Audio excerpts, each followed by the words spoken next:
ఇదే హైదరాబాద్ ఎయిర్పోర్ట్. చాలా బాగుంది చూడటానికి. చాలా పెద్దగా కూడా ఉంది. దిగ్గానే మనోళ్ళంతా ఎయిర్పోర్ట్ ఎలా ఉందని చూస్తూ ఉన్నారనమాట. మేము ఇచ్చే వరకు వచ్చి నిలబడి చూస్తే చాలా కింద పార్కింగ్ అంత ఉంది.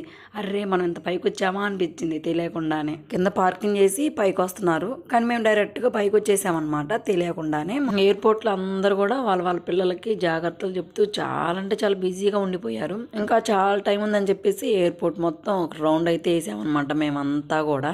ఎందుకంటే ఫస్ట్ టైం వచ్చాం అబ్బా హైదరాబాదు, అది కూడా సిటీ చూడకుండా ఎయిర్పోర్ట్ దగ్గరికి డైరెక్ట్గా వచ్చాం. కనీసం ఎయిర్పోర్ట్ అని చూడాలి కదా.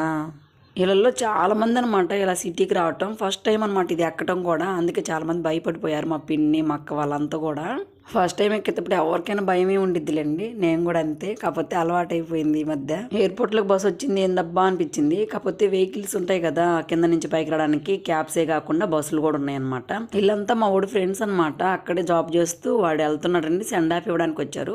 వస్తూ కేక్ తెచ్చారనమాట. కేక్ చాలా బాగుంది అబ్బా, ఐస్ క్రీమ్ కేక్ అంట జీడిపప్పుతో. ఇంకేముంది మన వాళ్ళంతా మొత్తం తినేశారనమాట, టేస్ట్ చాలా బాగుందని. తర్వాత చాలాసేపు ఆల్ ది బెస్ట్ అవన్నీ చెప్పేసి వాళ్ళతో ఒక గ్రూప్ ఫోటో అయితే దిగాడు. ఇంకేముంది మన వాళ్ళు కూడా ఒకళ్ళ తర్వాత ఒకళ్ళైతే గ్రూప్ ఫోటోలో దిగుతున్నారనమాట వాడితోటి సరదాగా. ఫైనల్లీ వాడు వెళ్ళే టైం అయితే వచ్చేసింది. వాడు వెళ్తుంటే తెలియకుండానే అందరి కళ్ళలో నీళ్ళు తిరిగాయనమాట. నిజం, మా బాబాయ్ పిన్ని అయితే ఏడ్చేశారనమాట. ఆడవాళ్ళు ఆడటం సహజమే అండి, తండ్రి ఆడటం చాలా అరుదు. మా బాబాయ్ కూడా ఏడ్చేసరికి నిజంగా అందరికి బాధేసింది. అంటే ఎప్పుడు గంభీరంగా కనిపించే మా బాబాయ్ ఏడ్చేసరికి అందరికి బాధేసింది అనమాట. దగ్గరకు ఉన్నప్పుడు ప్రేమ తెలియదండి, దూరంగా వెళ్ళేటప్పుడు ఆ ప్రేమ అనేది బయటపడిద్ది అనమాట మా బాబాయ్కి. మా రెండిళ్ళ కూడా ఒక్కడే అనమాట, అందుకే అంత బాధ. దూరంగా వెళ్తుండు కదా అని చెప్పేసి. దూరంగా వెళ్ళినా వాడు హ్యాపీగా వెళ్ళి హ్యాపీగా రావాలని మేము అంతా మనస్ఫూర్తిగా కోరుకుంటే హ్యాపీ జర్నీ చెప్పేశాం.